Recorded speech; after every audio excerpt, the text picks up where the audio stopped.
mas é um assunto bem longo quando nós estudamos ele à luz do hebraico nas escrituras sagradas. Ele é profundo porque a própria salvação ela possui três estágios.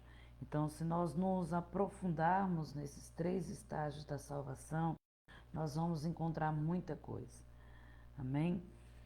Então, hoje, Eliane, o Márcio está com você? Sim, pastor, está aqui comigo. Amém. Então, vamos lá. Sim, pastora. Glória a Deus. Aula de número 3, a conversão de Saulo de Tarso.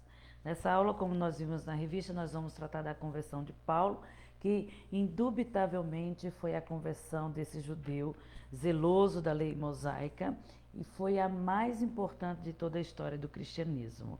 Ao encontrar Jesus no caminho de Damasco, a sua alma foi regenerada com o encontro do Senhor, a qual trouxe luz à sua mente. Nós hoje vamos falar um pouco da graça do Senhor.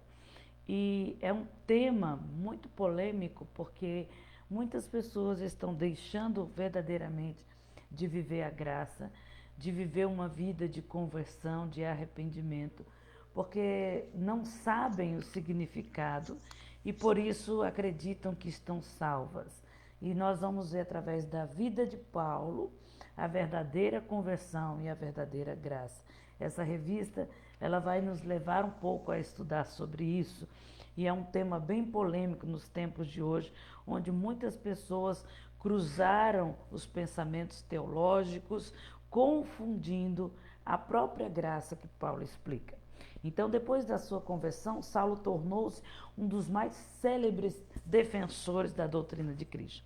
Eu só queria pedir para vocês desligarem os microfones de vocês, tá?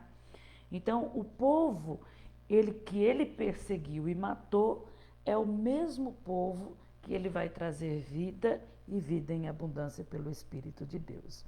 Porque a vida de Paulo é um ato de graça para com Deus.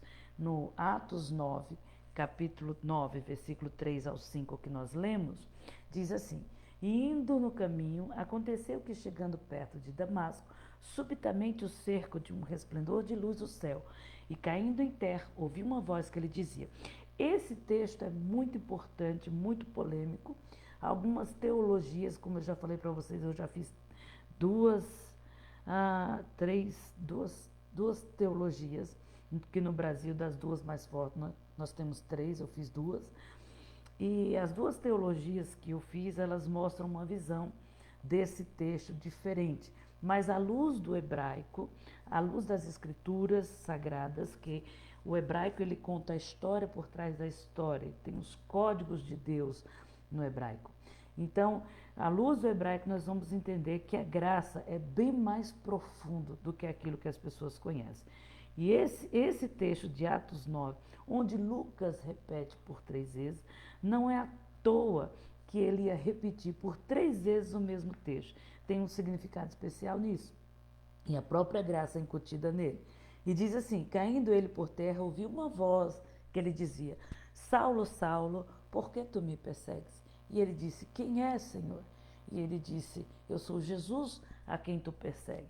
Duro é recalcitar contra os aguilhões. Esse texto da conversão de Saulo nós vamos ver em Atos 22, Atos 26, se eu não me engano, e onde ele vai dar mais especificamente o que realmente aconteceu.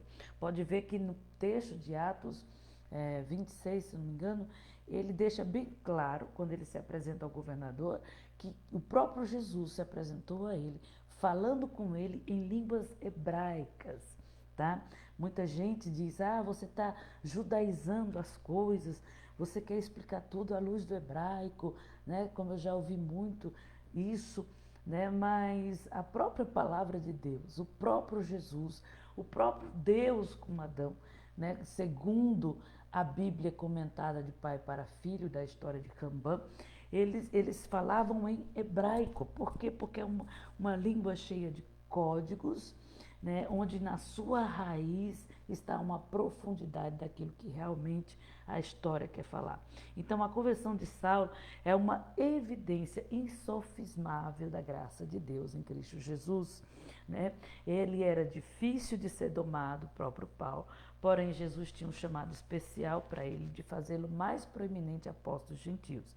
Eu costumo dizer, quanto mais a religiosidade cega, quanto mais o inimigo tenta com a pessoa, alguma coisa por trás está escondida. Jesus tinha um chamado especial na vida desse touro bravo, na vida desse homem tão valente que era Paulo.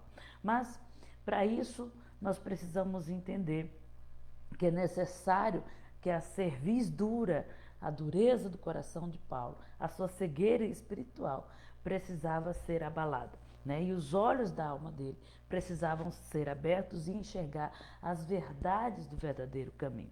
Então, Paulo estava determinado a banir da terra os cristãos e, por conseguinte, o cristianismo.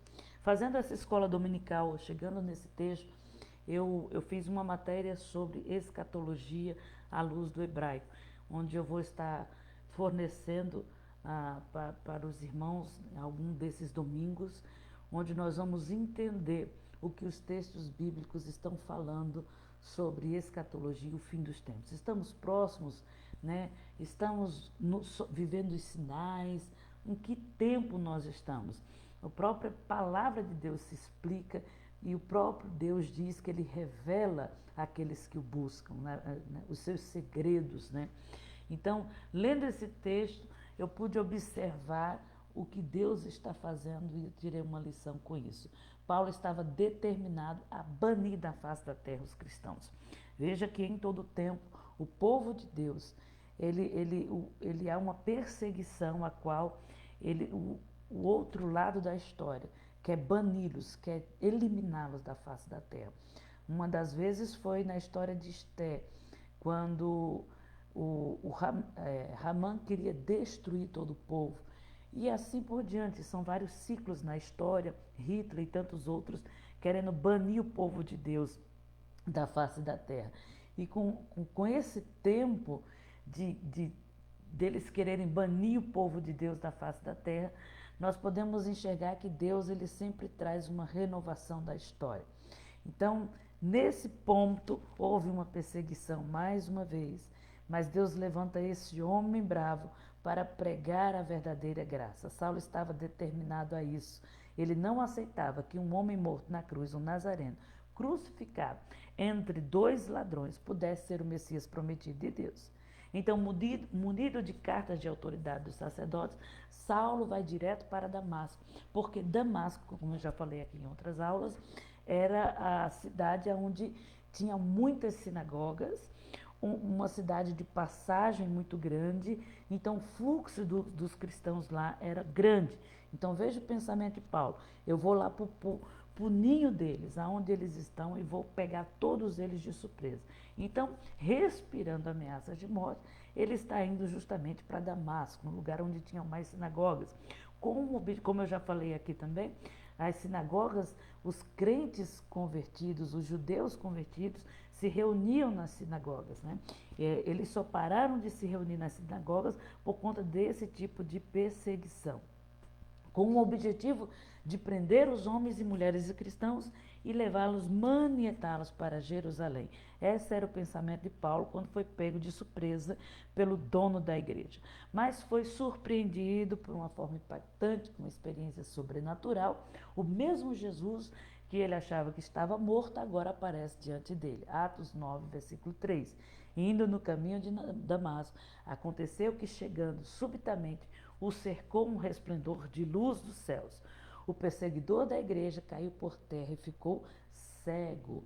Esse texto é maravilhoso. E caindo em terra, ouvi uma voz que lhe dizia: Saulo, Saulo, por que me persegues? Bom dia, Edna. Ele então retruca, né? Quem és tu, Senhor? E logo ele tem a resposta: eu sou Jesus, o Nazareno, ou seja, o que foi morto na cruz, a qual você o persegue. Para ele, Jesus de Nazaré estava morto e sepultado na Judéia. Agora Jesus está diante dele falando com ele. Uma vez que que o líder da seita havia sido eliminado, ele pensava, Paulo, né? Seria preciso apenas acabar com os seus seguidores e a terra ficaria livre desses cristãos, né? Agora, por uma revelação arrasadora, Saulo descobre que Jesus não está morto, mas que foi ressuscitado dentre os mortos, glorificado à direita do Pai no céu, porque foi tudo isso que ele viu. A visão do Salvador glorificado mudou inteiramente o rumo da história. Agora vamos abrir um parênteses. Que maravilha seria ver Cristo em seu corpo glorificado. Não é somente ter uma visão, não é somente ter Jesus, o Cristo, homem, andando sobre a terra. É o Cristo com seu corpo glorificado, irmão. Eu acho que não tem homem na terra que não resista à verdade de Cristo entrando dentro de si mesmo, né? Eu imagino as verdades de Deus entrando no espírito de Paulo, só de olhar para o Cristo glorificado. Naquele instante, Saulo também se deu conta que, ao perseguir os seguidores de Jesus, estava perseguindo o próprio Senhor. Guarde esse versículo, porque é uma coisa e uma realidade que nós vivemos hoje na igreja. E eu falo isso, as pessoas se machucam. O espírito do anticristo trabalha num coração rebelde e endurecido. Por isso que todos nós precisamos de uma autoridade acima de nós. Sempre precisamos estar servindo alguém. Se isso não acontecer, para isso Deus estabeleceu pastores, Paulo estabeleceu pastores e bispos e presbíteros sobre a igreja, porque se não tivermos um governo e uma autoridade sobre nós, o espírito do anticristo pode vir nos conduzir com seus enganos e suas sofismas, que é uma verdade, né, contada ao ponto de enganar até aqueles que conhecem, né? Paulo diz, até os que são, ele consegue enganar. Então, os perseguidores da igreja ainda estão dentro da igreja. Quantas pessoas estão se levantando contra pastores, contra líderes, contra ministérios? Aquele ministério vai fechar, aquele pastor é isso, o fulano é aquilo. Irmãos, não seja um perseguidor da igreja, porque perseguidor da igreja é perseguidor do próprio Cristo. A palavra de Deus diz que Deus é quem julga, Deus é que tem a pá da sua eira, Deus é quem tira o joio, tá? E ele está lá propositalmente, porque os que têm a verdadeira fé precisam se manifestar com luz. Então o joio vai ficar dentro da igreja sim, o iníquo vai ficar dentro da igreja sim, que é para provar o coração daqueles que são fiéis. Porque no meio de uma mentira, no meio de uma contenda, no meio de uma falsidade, aquele que tem a verdade vai se manifestar com a verdade, ocultando as obras das trevas. Mas o que está acontecendo hoje é que as obras das trevas, né, têm ocultado a verdadeira luz. Então, nós estamos sendo provados e muitos estão sendo reprovados diante desse tipo de situação. A dor infligida na igreja é sentida pelo cabeça que está no céu. E foi isso que Jesus deixou bem claro para Saulo. A iniciativa de Jesus é transformar a mente de Paulo. Saulo era um carrasco, truculento, fundamentalista, religioso, zeloso, ensadecido, né? Quantas pessoas zelosas demais temos no ministério? Quantas pessoas se preocupam com o zelo da roupa, do sapato, do cabelo, né? Com fundamentalismo religioso, mas está sendo truculento com aqueles que não têm a mesma forma de se vestir, que não têm a mesma forma de andar. Quantos estão sendo carrasco do próprio irmão? Irmão, temos muitos Saulos dentro da igreja que não se converteram. Somente a graça soberana de Deus pode salvar esse tipo de gente, porque é uma natureza selvagem de estipe, como é a de Paulo. Então, Saulo estava caçando cristãos para prendê-los. E Cristo estava avançando e nos pés de Paulo, caçando Saulo para salvá-lo. Olha como Cristo vai diferente, né? Saulo caçando os cristãos para prender e Cristo caçando Saulo para salvá-lo. Portanto, dada a dureza do coração de Saulo, o Senhor tomou uma iniciativa de sacudir a sua estrutura física, psicológica e espiritual, agindo pessoalmente na direção dele. Quando Cristo quer convencer alguém da sua salvação, ele vai de encontro, irmão. Ele vai diretamente na estrutura física. Muitas vezes pode vir um acidente, uma enfermidade, né? Ele vai de encontro com os pensamentos psicológicos de alguém, na mente da pessoa. Então, por isso que muitas vezes, quando a gente vai orar por alguém, a gente não pode pedir do nosso jeito. Ah, Senhor, faz isso, Senhor, salva, Senhor, faça aquilo. Deus, eu entrego fulano em tuas mãos para a tua salvação. E deixa que Deus vai de encontro. Porque o caçador dos céus estava no encalço de Paulo. E curvou-se então a dura cerviz de Paulo. O alto e insuficiente agora se curva diante do caçador dos céus, que era Jesus. Até aquele momento, Saulo fazia o que ele mesmo queria, o que ele considerava certo, o que a sua vontade determinava. Mas desse momento em diante, no encontro com o Senhor, ele passou a fazer a vontade do Senhor e passou a fazer aquilo que Deus determinava para ele. Porque a graça salvadora manifestou-se na vida de Paulo. Como já disse, a causa da conversão de Saulo foi a graça salvadora de Jesus. Agora tem uma chave aqui para você, e guarde isso. Se puder, você escreva. A graça é como um nível, quando alcançado, ele cobre todas as coisas. Isso está no estudo pelo hebraico, onde nós estudamos a profundidade da graça, conforme o texto que diz que a graça superabundou. Então, no hebraico, quando nós estudamos que a graça superabundou, nós encontramos isso, que a graça é um nível, quando ela é alcançada, ela cobre todas as coisas. Então, Paulo mesmo afirma na epístola de Efésios, capítulo 2, verso 8, pela graça sois salvos, por meio da fé. Isso não vem de vós, é dom de Deus. Na epístola a Tito, ele também afirma, porque a graça de Deus, Tito, capítulo 2, verso 11, para quem quiser gravar, porque a graça de Deus se há manifestado, trazendo salvação a todos os homens. O dia da graça está aberto, né? Como eu já falei, eu vou falar sobre escatologia na igreja e existem ciclos, né? Porque a terra se move em ciclos, a lua se move em ciclos e existem ciclos sobre a terra. E esses ciclos, de tempo em tempo, a história recomeça. Em Cristo a história recomeçou, lá atrás, em Noé, a história recomeçou, né? Em Moisés a história. Então a história, em ciclos, ela vai recomeçando. E nós estamos em um ciclo e que está terminando. A Bíblia chama de o dia da graça ou a era dos gentios. E este dia da graça está aberto para todos os homens. E isso, irmão, tem um peso quando falamos de graça. Por quê? Porque se está aberto para todos os homens, para toda a humanidade, aqueles que se recusam receber o dom a qual foi dado sem nenhum esforço, será julgado só pelo fato de ter sido dado e ter rejeitado.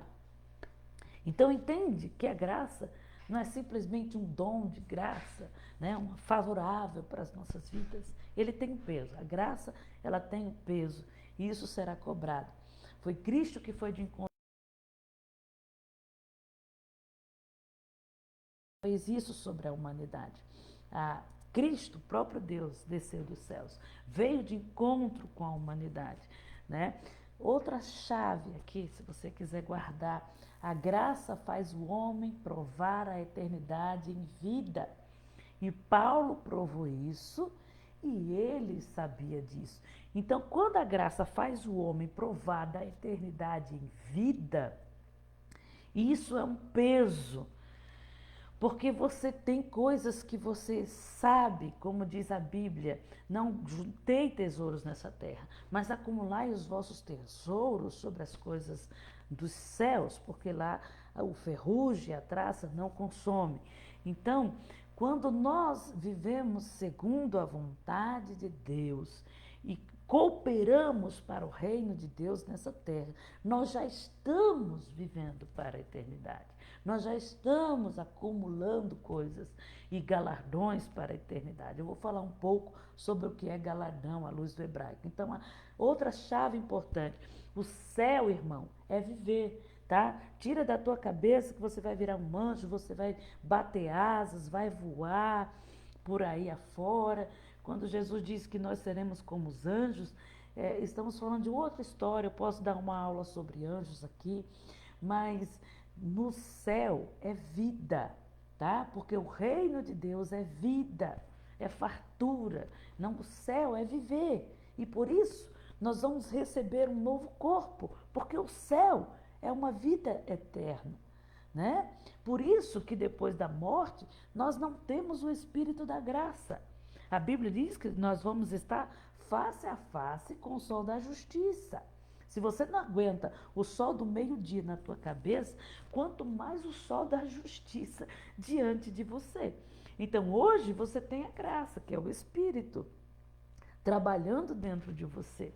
Mas depois da morte não haverá graça, haverá o próprio Cristo. Outra chave importante, a graça eu tenho enquanto eu vivo. Quando eu morro, eu não tenho graça, eu não tenho o Espírito, eu tenho o próprio Cristo. Então, por isso que você vê muitos testemunhos de pessoas no estado de quase morte que tiveram um encontro com Cristo. Eu não duvido disso, porque após a morte não tem Espírito, meu irmão. O Espírito Santo não vai estar te esperando. O Espírito Santo, a obra dele é hoje, é convencer o homem do pecado, da justiça e do juízo. Essa é a obra do Espírito Santo. Depois da morte não tem a obra do Espírito Santo, não tem convencimento, tem o próprio Cristo. Então a graça é para ser usada enquanto eu vivo. Então, não usar a graça de Deus, que é o seu Espírito, é maligno.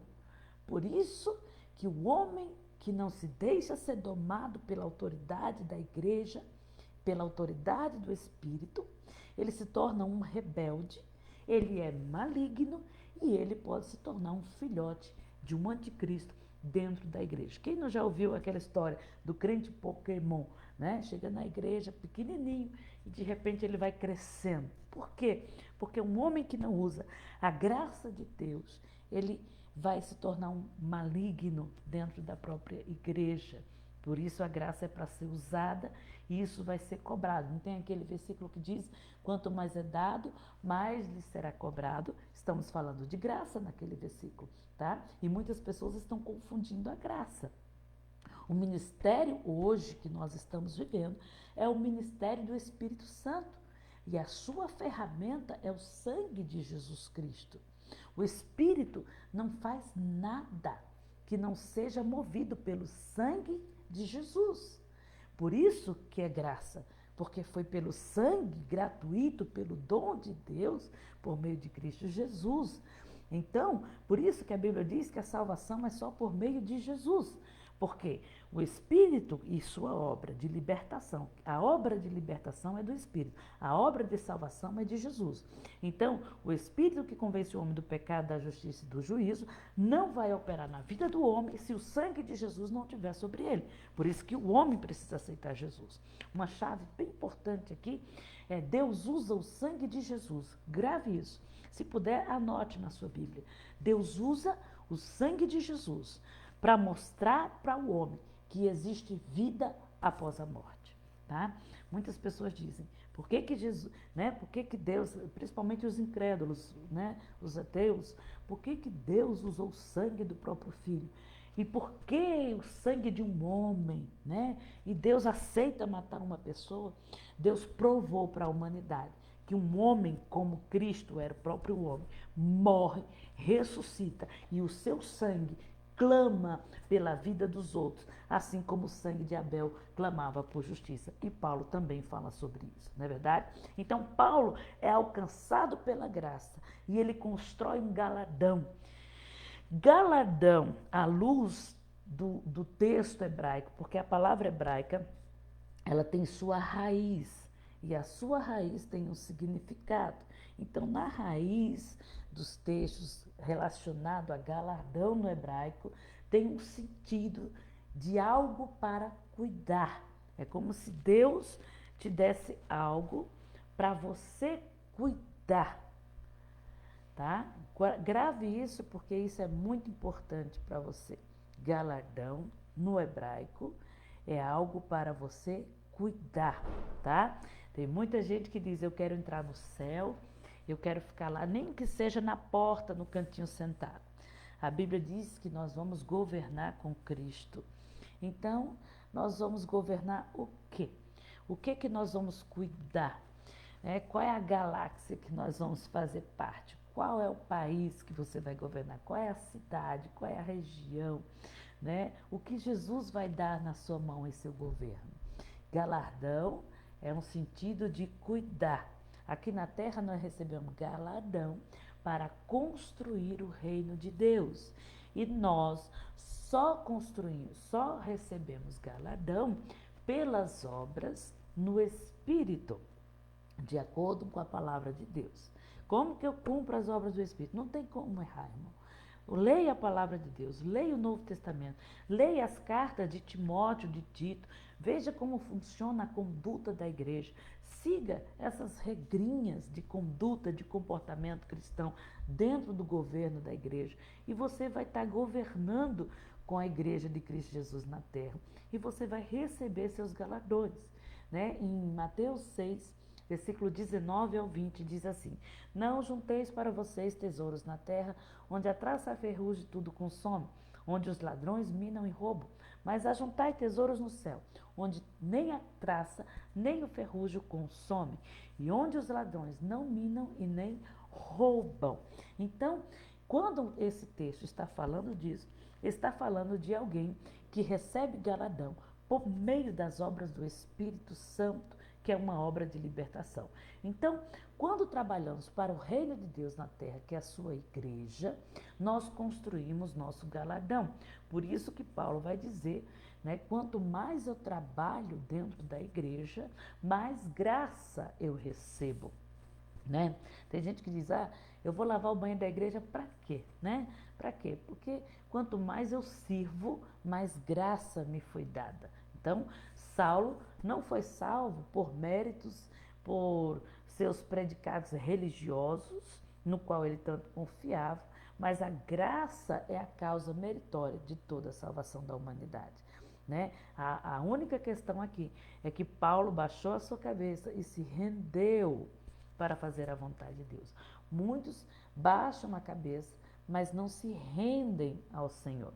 Sem que o homem mereça coisa alguma, Deus providenciou por meio do sangue de Jesus para que o homem volte a conviver com ele.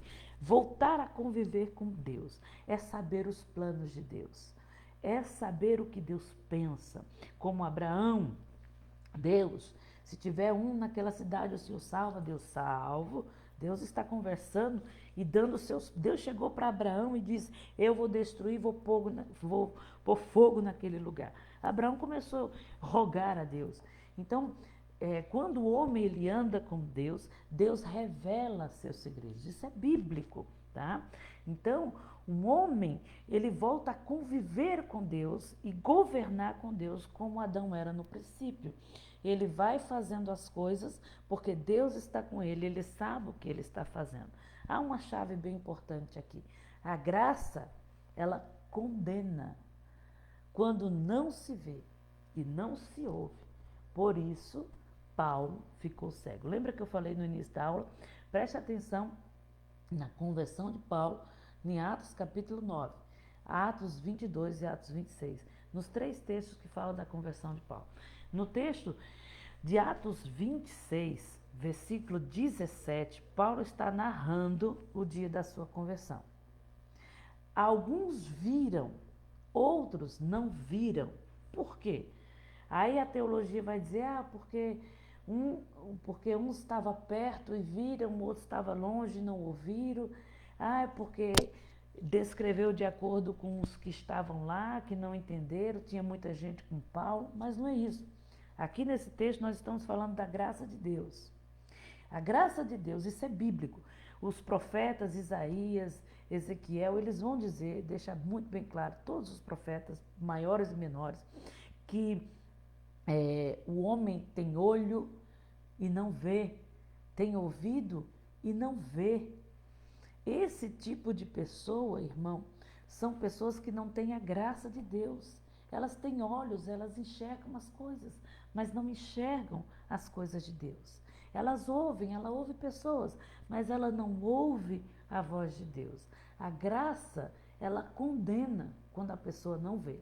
Porque a graça foi dada gratuitamente. Ela está diante de você. Você não querer ver, irmão, é ser cego. A Bíblia chama de pobre, né? Esse tipo de gente. Quando a Bíblia fala de pobre, não estamos falando de pessoas financeiramente.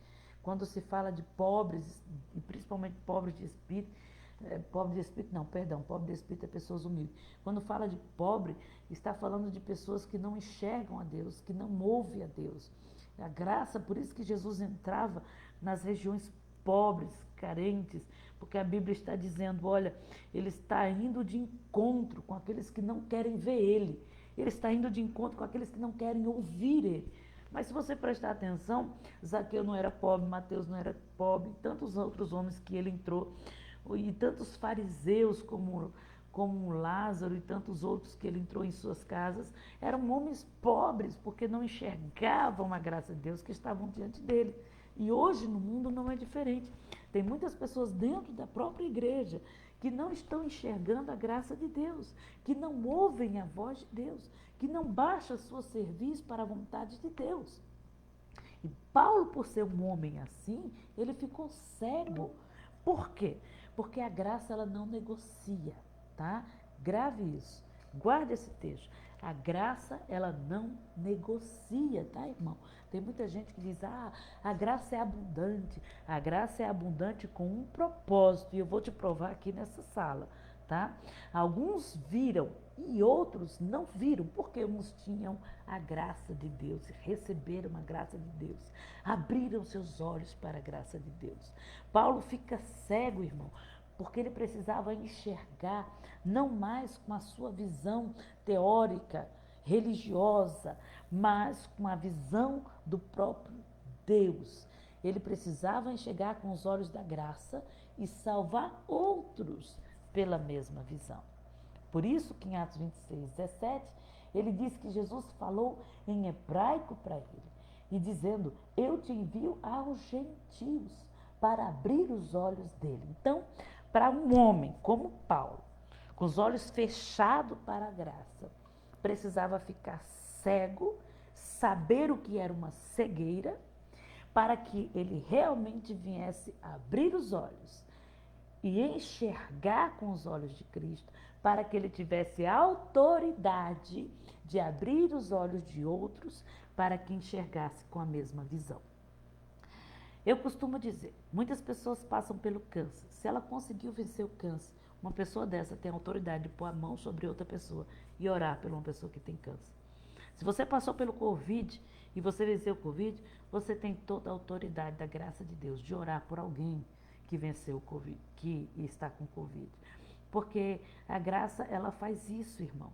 Quando você vence uma prova, quando você vence uma tribulação, pode ter certeza, e Deus está com você ali naquela tribulação, você sabe que Deus está no negócio, então se prepara, porque você vai ser usado exatamente nisso, onde você está sendo tratado. Paulo não ouvia e nem via a Deus.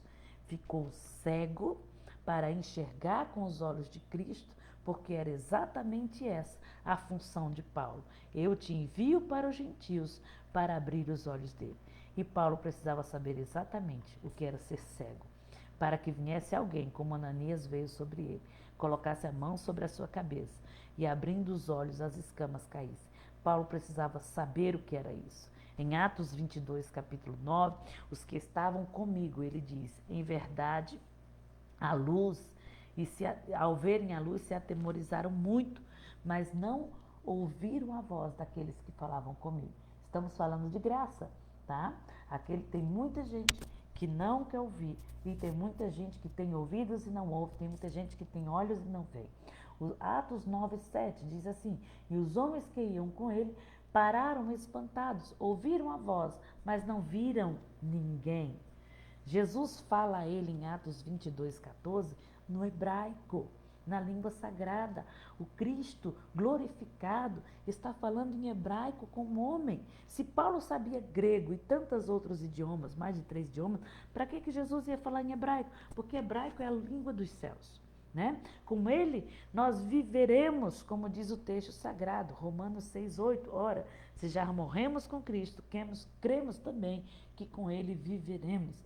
Então Paulo, ele deixa bem claro nessa explicação da conversão dele, que alguns viram e outros não viram, uns ouviram e outros não ouviram.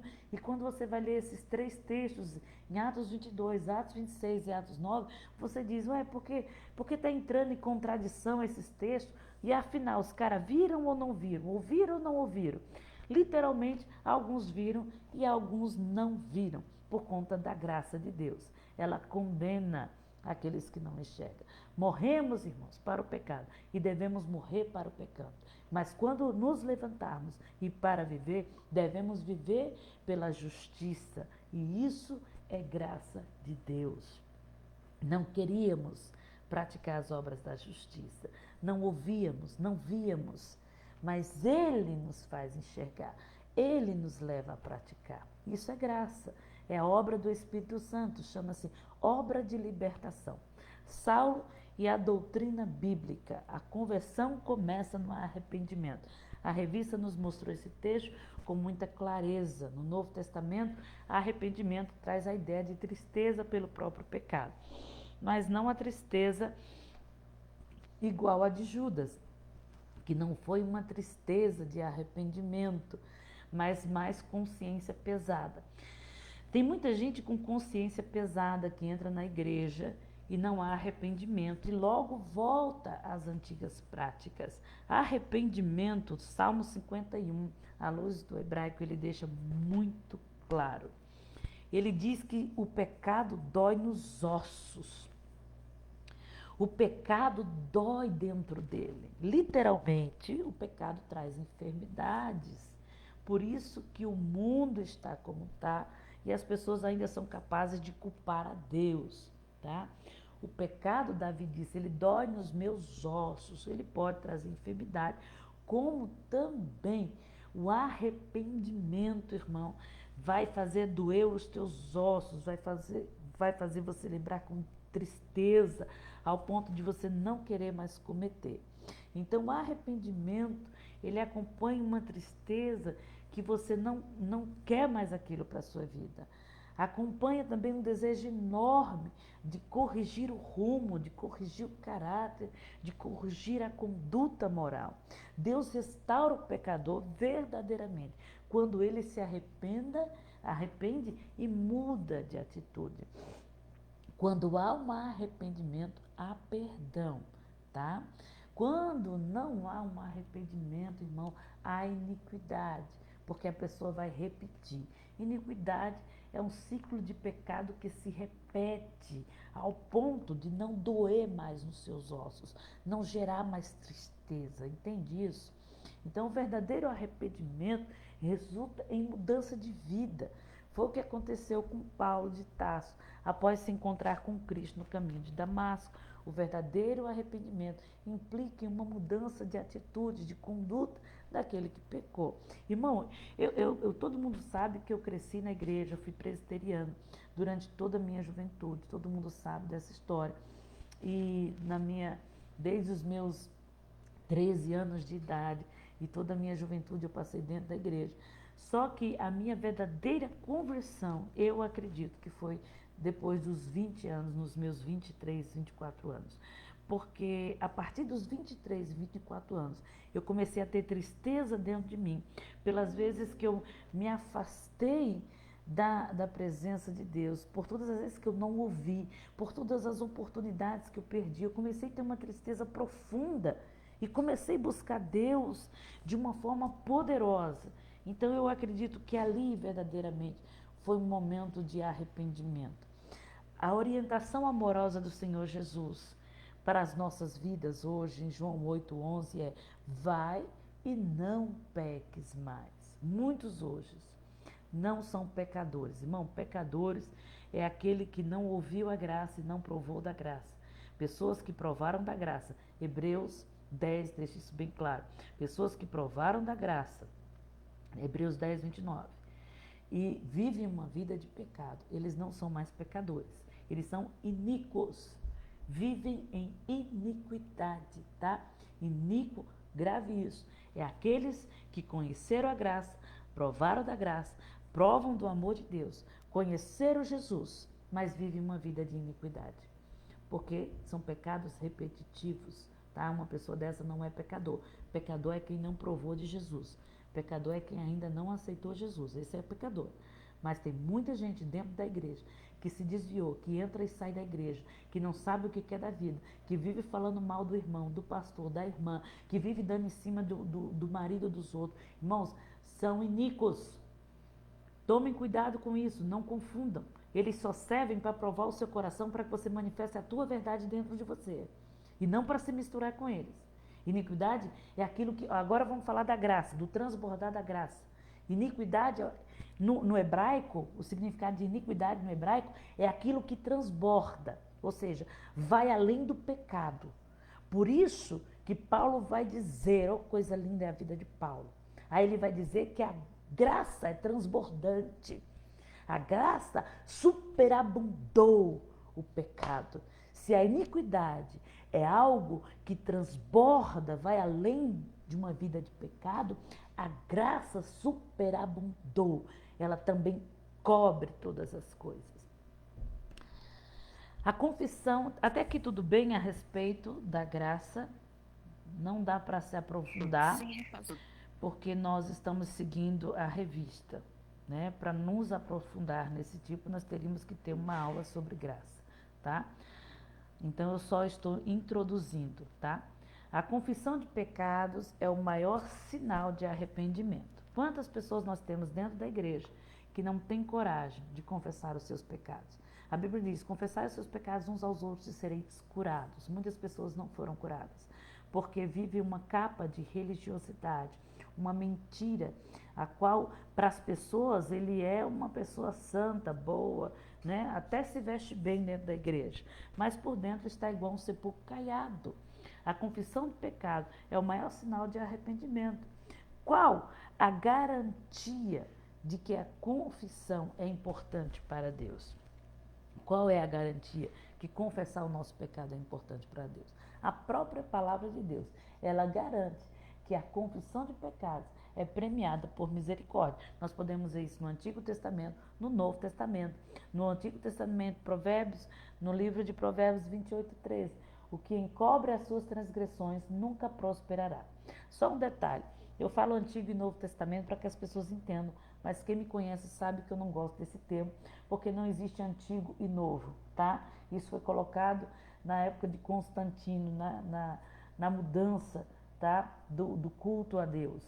Mas o que existe é alianças, e existe uma nova aliança, tá? A qual ela não muda, tá? Ela só renovou, tá? Então vamos lá, Provérbios 28:13. O que encobre as suas transgressões nunca prosperará, mas o que confessa e deixa alcançará misericórdia. Outro texto que eu já falei aqui, confessai os vossos pecados uns aos outros e sereis curados. Não estamos mais presos à lei do pecado. Quando Paulo fala de não estamos mais presos à lei, não devemos mais estar sujeito à lei, está falando de lei do pecado. É porque na nossa tradução está escrito lei. Mas se você pegar uma tradução à luz do hebraico, vai estar escrito Torá, preceitos, vai estar separado. Tá? Mas na nossa versão portuguesada está tudo é lei. Então, para você saber do que Paulo fala, você precisa saber sobre as 7 leis que ele fala no livro de Romanos. Lei do Espírito, lei do corpo, lei do pecado, né? Então não estamos mais presos à lei do pecado, pois o Filho nos libertou. Aqueles que pecam, irmão, diante da face de Deus. Por isso serão cobrados, né? Porque o Espírito de Deus, a graça de Deus está sobre você. Então, quando você está em pecado ou em iniquidade, você está pecando diante do próprio Deus. É como os filhos de Arão, né? Que estavam servindo a Deus no templo, foram fulminados pelo fogo santo da glória, porque estavam pecando diante da face de Deus. Isso é graça. Então, nós estamos exatamente vivendo assim. Vamos lá. A conversão de Saulo promoveu uma transformação pessoal. Atos 9, do 10 ao 20. Tendo com base nesse texto, podemos perceber 3 verdades que evidenciam a transformação pessoal de Saulo após a sua conversão. A sua transformação, ele acontece em Atos 22, 8. Ele reconheceu que Jesus era o Senhor. Saulo, a segunda base que nós temos de que ele foi transformado é que ele reconheceu que era um pecador. Primeiro, ele reconheceu que Jesus era Senhor, depois ele reconhece que ele é um pecador. Paulo tomou conhecimento que o seu zelo religioso não agradava a Deus. Na verdade, estava perseguindo o próprio Filho de Deus quando ele perseguia a igreja. Hoje não é diferente. Muitos crentes estão perseguindo a igreja A, B, C, o pastor, a irmã fulana A, B e C, estão perseguindo o próprio Deus. A história não mudou, tá? A segunda base de que Paulo realmente foi transformado é que ele reconhece que precisava ser guiado pelo Senhor. Quantas pessoas, irmão, não passam pelas 3 bases? Elas reconhecem que Jesus é Senhor, ela reconhece que é pecadora, mas ela não baixa a sua cerviz para ser guiado pelo Senhor. Não é verdade? Então preste atenção nessas 3 bases a qual Paulo é uma prova de que Paulo, verdadeira, uma evidência de que Paulo realmente foi transformado. Reconhecer o senhorio de Jesus, reconhecer que você é um pecador e que precisa dele. Terceiro, você precisa reconhecer que você precisa ser guiado pelo Senhor. Tem gente, irmão, que diz que é guiado pelo Senhor, mas não consegue ser guiado nem pelo pastor, nem pelo líder. Se o pastor começa a dar regras e ordens, ou o seu líder começa a dar regras e ordens, ele cai fora, porque é rebelde. E um rebelde vai ser usado pelo Espírito do Anticristo. Então nós precisamos entender que na salvação inclui baixar a nossa cerviz para servir e ser guiado. A autossuficiência de Saulo acabou no caminho de Damasco. Ele baixou sua cabeça. Ele perguntou para o Senhor, Senhor, o que eu farei? O que eu faço? Né? A conversão faz parte da doutrina bíblica da salvação. A salvação, ao contrário do que muitos pensam, não é um ato único, tá? Ela tem 3 estágios. Não é um instante.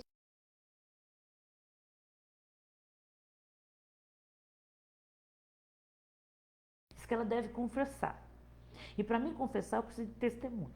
E para isso eu tenho o batismo e eu tenho a igreja.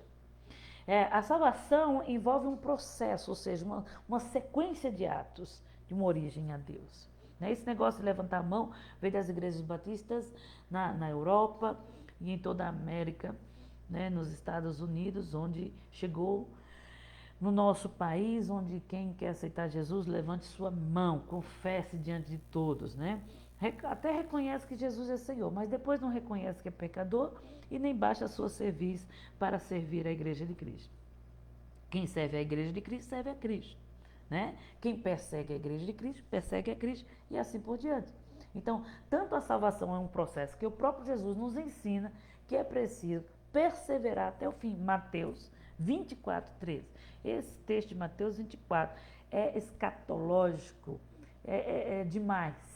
Né? Então ele fala, persevera até o fim, para que você seja salvo. Quem falou isso? Jesus. Se eu preciso perseverar, então a salvação tem estágios.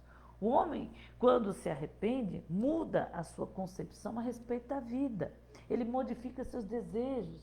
Ele entende que os seus desejos sexuais estão corrompidos, que a sua ganância está o levando para o mundo, seus sentimentos, seus pensamentos. Ele reconhece que Deus precisa governar a vida dele.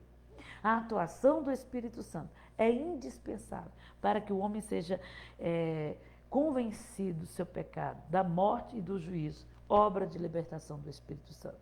E assim, irmão, resolva se arrepender por seus pecados, mudar a direção da sua vida, que é o que nós denominamos de uma verdadeira conversão. 3 coisas devem ser destacadas na conversão de Paulo no caminho de Damasco. A sua atitude de oração, Atos 9:11. A prova de que Deus deu a Ananias, de que Paulo estava convertido a Cristo, a prova que Deus deu a Ananias, quando Ananias chega para Deus e diz: mas Senhor, o Senhor quer que eu vá de encontro com Saulo de Tarso? Ele está perseguindo a igreja, está matando a igreja. É ele que tem as cartas dos sacerdotes para manietar os crentes na prisão. O Senhor quer que eu vá de encontro com ele? E a prova que Deus deu para Ananias de que Paulo tinha se baixado de sua serviço para servir ao Senhor é que Ananias o ia encontrar orando. Quem nasce de novo tem o desejo de comunhão com Deus. Irmãos, é muito estranho hoje os crentes não querer mais ir nem para a igreja. É muito estranho os crentes trabalhar a semana inteira, fazer 5 minutos de oração e resumir a sua vida nisso e não ter tempo para Deus. Quem é convertido em uma verdadeira conversão, ele tem desejo de ter comunhão com Deus. E a oração é o maior modo de comunhão com Deus. Porque na oração eu não falo o que eu desejo ou o que eu preciso. Na oração eu ouço a vontade de Deus para a minha vida. Que é uma forma legal de você orar. Procura um lugar, Jesus disse, no teu quarto, fecha a porta, porque no teu silêncio, no lugar onde ninguém te incomoda, então fecha a porta, né? Não deixa ninguém te incomodar. E naquele lugar, fecha teus olhos e fica chamando o nome do Eterno. Hashem, Hashem, Hamashia, né? Começa a chamar o nome dele, começa a dizer, venha Messias, venha Hamashia, venha Yeshua, começa a falar por 1 hora, aí você vai ouvir a sua voz, você vai conseguir se conectar com o Eterno. O recebimento do Espírito Santo, Atos 9:17. Uma pessoa ímpia, sem ser convertida a Cristo, jamais será batizado pelo Espírito Santo. Evidências da conversão de Paulo, sua atitude de oração. 3 coisas precisam ser bem destacadas nisso. A sua atitude de oração, o seu recebimento no Espírito Santo. Uma pessoa ímpia, não se engane, um ímpio, um iníquo, não pode ser batizado com o Espírito Santo. Se você vê isso dentro da igreja, pode ter certeza que o anticristo está usando o dom que está dentro daquela pessoa para enganar a muitos em suas sofismas, em suas ideologias, a qual enganará até os salvos. Então, o homem, para ser cheio do Espírito Santo, para ser batizado com o Espírito Santo, ele precisa de uma vida de conversão, né? Aí você diz, olha pastor, eu cheguei na igreja, eu ouvi uma palavra, eu chorei tanto e naquele momento eu não fui batizado nas águas, mas eu comecei a falar em línguas. Eu acredito. Por quê? Porque houve um arrependimento. Naquele momento, por ouvir a palavra, houve uma mudança dentro de você. Mas você precisa ser levado às águas do batismo. Atos 9:17, Paulo recebeu o Espírito Santo pelas mãos de Ananias. Para receber o Espírito Santo, nós sempre vamos precisar de alguém que coloque a mão sobre nós para recebermos o dom. Uma palavra de autoridade, seja no pastor, seja na igreja, seja no irmão.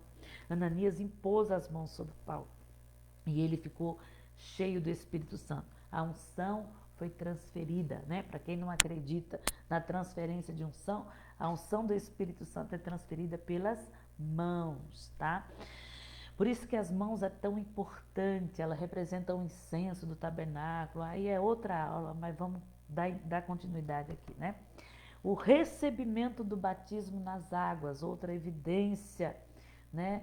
Que o Paulo estava convertido verdadeiramente. Recebeu o Espírito Santo, teve uma vida de oração. Atos 9:18, ele desceu às águas. O batismo nas águas não salva, mas o salvo, aquele que é transformado por Deus, deve ser batizado, porque é uma ordenança de Cristo. Porque ele vai confessar que ele é um pecador e precisa de Cristo por meio das águas. A voz do Senhor está sobre muitas águas, né? E o Espírito me levou às águas. As águas têm um significado muito importante. O batismo nas águas não salva, mas na voz do Senhor que está sobre muitas águas, você precisa confessar a toda a igreja presente que Jesus é o teu Senhor. Então, o batismo nas águas é testemunhas. E quanto mais testemunhas no teu batismo, mais você vai ser cobrado. Eu me lembro que no meu batismo a igreja estava cheia, meus 18 anos. A igreja estava cheia. Tinha testemunha o suficiente, assim como numa unção, né? Vai ser ungido. Se a igreja estiver cheia, se prepare. Porque todo aquele povo ali presente foi testemunha de que você recebeu o dom de Deus e não fez nada com ele, tá? Uma pessoa crê e precisa ser batizada, ela precisa ser integrada na igreja por meio do discipulado. Por isso que Paulo, ele vai para Jerusalém, depois ele vai, né, para a sua terra e lá ele fica uns 14 anos lá. Ananias chamou Saulo de irmão após o batismo. Ou seja, é mais ou menos isso. Agora você pertence à família de Deus, porque você confessou diante de testemunhas. A Bíblia diz que existem 3 testemunhas nos céus e na terra. Nós estamos fazendo tudo debaixo de testemunho. Quem pode negar as obras de Cristo se tinha testemunhas diante de tudo que ele fez? Quem pode negar a sua conversão se tinha testemunhas diante de tudo que você falou e fez dentro da igreja? Então, compreendam isso. As testemunhas servem para, no grande dia, elas vão estar diante do Senhor e vão dizer: eu estava lá quando ela foi batizada. Eu estava lá quando isso aconteceu. A regeneração envolve uma mudança da velha vida de um pecador a uma nova vida com Deus de obediência. 2 Coríntios 5,17 diz assim: assim que, se alguém está em Cristo, é nova criatura e as coisas velhas já passaram, tudo se fez novo. Aquele que realmente nasceu de novo está liberto da escravidão do pecado e passa a ter desejo e disposição sobre as coisas espirituais para obedecer a Deus e seguir a conduta do Espírito Santo. Romanos 8, 13 e 14. 1 João 2,29, ele vive uma vida de retidão. Romanos 8, 13, 14, ele segue a direção do Espírito. 1 João 4, 7, ele ama os demais crentes. Não se engane com isso. E tome muito cuidado quem não ama seu irmão. 1 João 3, 9, ele evita uma vida de pecado. 1 João 2, 15, ele não ama o mundo. Preste atenção nos frutos, irmãos, para saber se está convertido. Vamos lá. Para concluirmos a revista, terceiro tópico: 3 faculdades interiores que transformam na conversão. Quando falamos de faculdade interior, estamos falando de faculdade da nossa alma. A alma é a parte do homem interior, né? Alguns dizem que ela está no nosso DNA, né? Está no sangue. A alma é a parte do homem, por isso que a Bíblia diz: não comei do sangue. A alma é a parte do homem interior que nos distingue dos demais seres. É onde ficam nossos sentimentos, vontade, entendimento, personalidade, tudo que vivemos, todas as reações foram registradas, estão sendo registrados no nosso DNA e elevado de geração em geração. Então, a alma, ela nos faz diferente das demais pessoas. Nosso DNA é diferente um dos outros. É na alma onde é feitas as escolhas e onde servimos a Deus ou não. Na alma se situam as seguintes faculdades: o intelecto, a vontade e os sentimentos.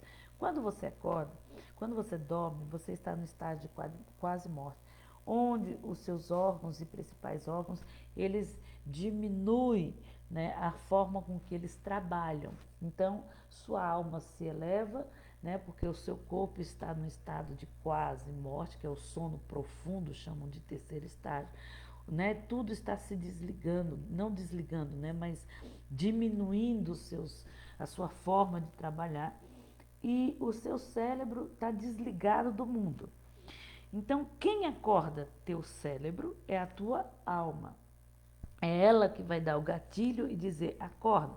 Por isso que o salmista vai dizer que o Senhor é quem nos acorda, quem nos dá o fôlego de vida ao amanhecer, as misericórdias do Senhor se renova cada manhã, essa coisa toda, porque Deus é quem devolve a alma para o corpo, para que o homem venha novamente, né, ter a sua vida.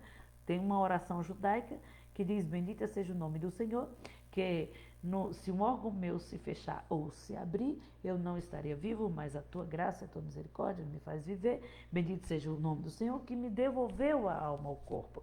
Essa é a oração da manhã que todo judeu faz, porque ele compreende que se ele acordou e o seu cérebro despertou, é porque a sua alma deu o primeiro gatilho. É uma fração de segundos e milésimos de segundos que a alma faz isso. A Bíblia diz, não vá dormir com a ira sobre a sua cabeça. Por quê? Porque quando você acorda e a alma desperta o teu cérebro, a primeira coisa que ela vai te fazer lembrar é aquilo que te deixou guardado antes de você dormir. Então, se você foi dormir irado, a tua alma vai acordar o seu cérebro dizendo, pega ele porque o negócio está feio aqui dentro, né? É a alma que vai controlar a situação. Então, controlar essas faculdades e tarefas muitas vezes é impossível de ser realizado. Mas o homem natural, mas a Bíblia deixou bem claro que tudo se torna possível por meio do Espírito Santo. Paulo era um homem sanguinário, ele não saiu matando ninguém após a sua conversão. Pedro, em sua personalidade, ele era de caráter muito duro, né? Ele não era sanguinário, mas ele era colérico. Então, um homem colérico, a sua cólera, né, a sua ira agora era usado para combater contra as coisas que iam contra as verdades de Deus e para abrir o caminho da igreja. Então, um homem que passou pelo processo do novo nascimento, essa tarefa se torna possível com a ajuda do agente libertador da história, que é o Espírito Santo. Na nossa conversão, nós temos a libertação da faculdade intelectual. Este campo da alma está relacionado à nossa mente. Eu já falei para vocês na igreja que quando você fecha os seus olhos e vai orar, várias imagens vêm dentro de você. E você não consegue controlar essas imagens, porque essas imagens são os locais onde a tua alma está presa. E quando ela fica na presença de Deus, ela fica descontrolada. Isso é a alma, irmão. É histérica demais. Então os pensamentos vão o tempo inteiro. Porque a alma começa a trazer os locais de prisões que ela ficou, né? É nessa faculdade do intelecto que se situa a nossa capacidade de pensar. A psicologia diz que nós não podemos controlar o pensamento, porque a nossa alma, irmão, é que tem controlado muita coisa, né? Nós não conseguimos controlar a capacidade de pensar, de conhecer, de julgar entre o certo e o errado e tomar decisões. Tudo que você pensa dentro de você, cria-se uma imagem. No hebraico, quando se fala do som, nós estamos falando de uma imagem que é formada por meio da palavra, né? Então, o som da sua voz, que imagem, que poder que ela está trazendo para as coisas da terra. Tudo, um exemplo, se eu falar para você, sorvete, antes de eu falar sorvete, a imagem foi criada dentro de mim primeiramente, depois saiu o som. E se eu falo sorvete para você, o som virou uma imagem. Então, tudo que você pensa é criado uma imagem no seu cérebro. Por quê? A alma está lá. O espírito, na nossa convenção, ele nos toma pela mão, tá? Você ressuscitou, Efésios capítulo 2, foi restaurado da morte. Então agora o espírito te toma pela mão. E ele vai te levar você à obra da salvação. A alma vai temer diante disso, tá? Mas é a alma que vai levar o espírito aos locais de prisão e mostrar a ele aonde você está preso, tá? Por isso que a alma vai ser salva, por isso que o corpo vai ser glorificado, né? E o espírito, as três partes do homem, vai ser restaurados por completo. Na alma está os nossos desejos, vontades e etc. E Deus colocou isso propositalmente para que o homem crie sobre a terra o seu governo. Só que a alma que não está convertida, ela não vai criar o governo de Deus. Em Gálatas capítulo 5 diz que ela vai criar desejos carnais e não desejos espirituais. Por isso, a Bíblia diz que a alma precisa ser salva, a alma tem que ceder ao Espírito. E se ela não ceder ao Espírito, levando os lugares de prisões, ela não será salva. Por isso que Davi fala: cala-te, ó minha alma, né, diante do Senhor. Por isso Deus dá a ordem: sejam santos, porque eu sou santo. É uma ordem. A alma do homem, preste atenção nisso, se quiser escreva, ela não foi perdida, tá? Ela não foi perdida.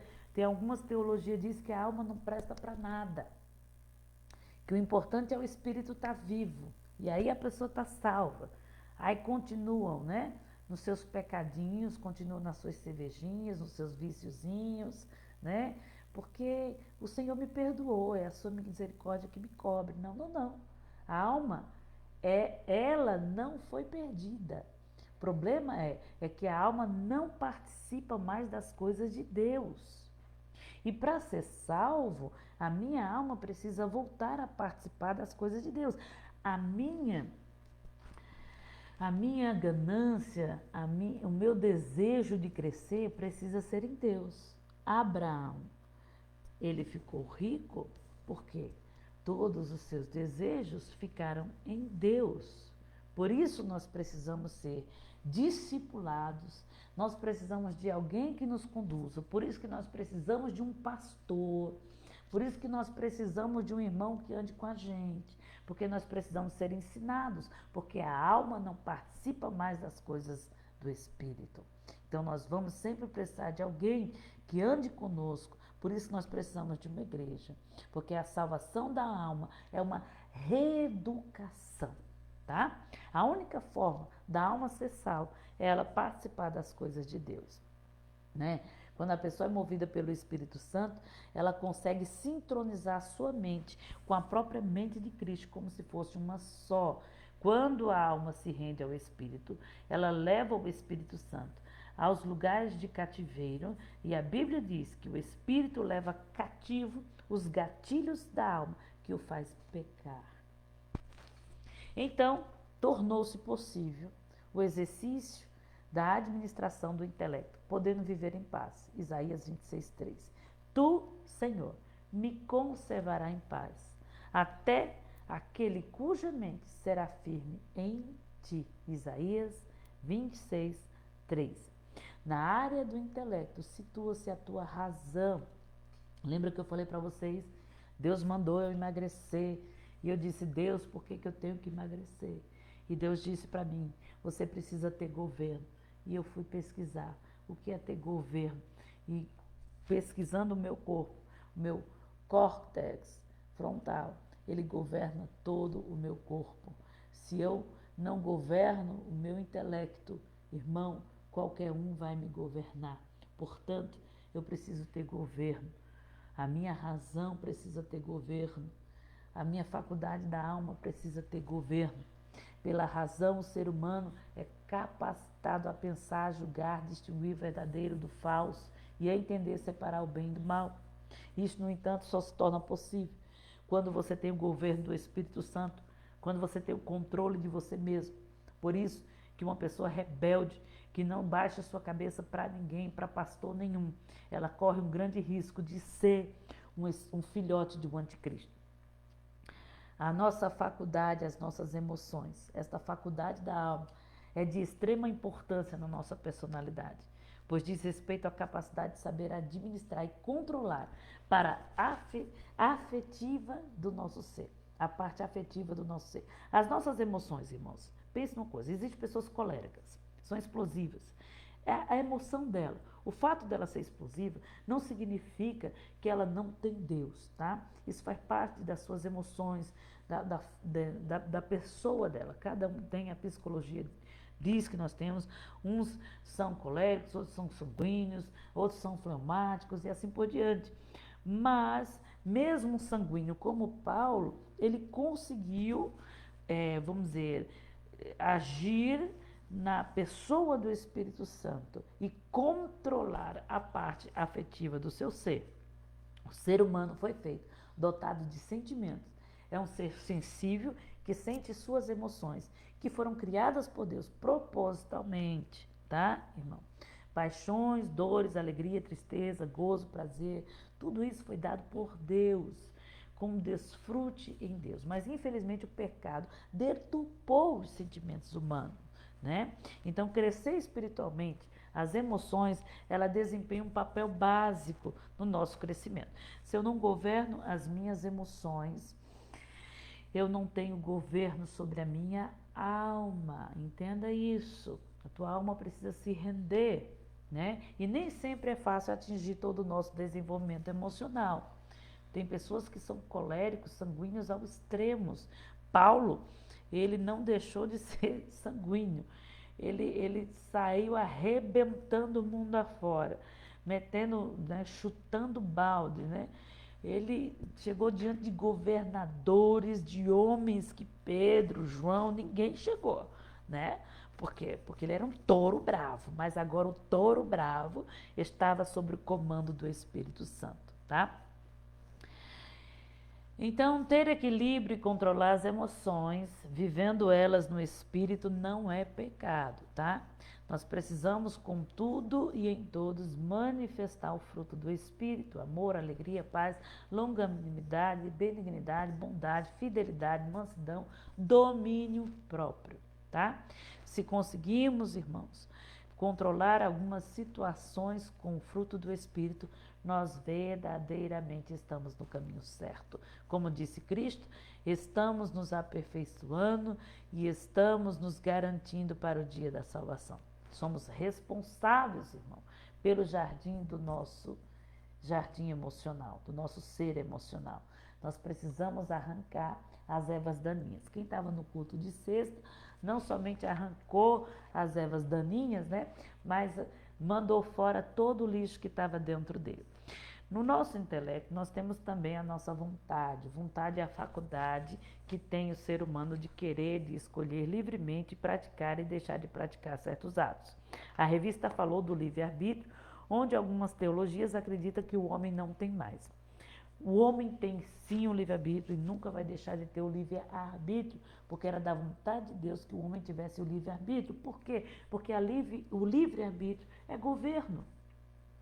Eu só tenho poder se eu tenho poder de decisão, né? Se eu estou preso no vício do cigarro e eu não consigo sair dele, eu não tenho livre-arbítrio, eu não tenho governo. Livre-arbítrio é governo. Só que o livre-arbítrio, comendo o fruto da árvore da vida, irmão, o homem, ele ia governar em Deus, conhecendo o bem e o mal, mas escolhendo a vontade de Deus. O problema é que ele comeu do fruto mal. E o livre-arbítrio do homem agora escolhe o fruto mal. Todos os desejos do homem estão na sua alma. E o intermediário do espírito e do corpo é a alma, ela está no meio. Ela é o intermediário. Ela é que decide pelo corpo o que ele vai fazer. E é ela que se rende ao espírito. Por isso que a alma precisa ser salva. Temos o livre-arbítrio, sim, porque ele é um poder de decisão que vai controlar nossa alma e reeducá-la. Lembre-se, a alma não foi perdida, ela precisa ser reeducada, tá? Por isso que precisamos de discipulado, por isso que precisamos da igreja. O pecado corrompe o poder de decisão. O fruto do pecado que Adão comeu corrompeu o poder de decisão do homem, levando o homem a não escolher o bem. Mas a Bíblia diz que alguns anjos do céu usaram seu poder de decisão para decidir estar com Deus. Eu costumo dizer, eu uso o meu livre-arbítrio e decido juntamente com Deus. Nessa manhã, use o teu poder de decisão. que é o livre-arbítrio, para decidir com Deus, tá? Vamos terminar essa aula, que nós já passamos 10 minutos do horário. Como foi dito acima, a conversão de Paulo é uma evidência clara da graça soberana de Cristo. É considerada pelos estudiosos como o mais importante da história do cristianismo. E a causa dessa conversão foi a maravilhosa graça. Para Paulo, a salvação e a eternidade é a mesma coisa, tá? Guarde isso. Para Paulo, eu estou tirando isso de uns estudos profundos. Para Paulo, a conversão e a eternidade é a mesma coisa. A alma se tornou defeituosa. Eu não consigo encontrar plenitude sozinho. Então eu sempre vou precisar de uma igreja e de um pastor. Santidade da alma eu tenho com um pastor e com uma igreja, sendo guiado por alguém, porque vai me cobrar para que eu aprenda e para que eu me discipline, tá? Então, Paulo teve Ananias, Paulo teve Barnabé. E você, para te auxiliar nessa disciplina, você tem quem? Amém? Deus abençoe vocês. Quem quiser entrar no grupo do WhatsApp, você que está no Facebook, põe aí no seu comentário, eu quero participar. Então você vai ter mais informações de algumas coisas, amém? Deus abençoe vocês. Fiquem com Deus e até a próxima aula.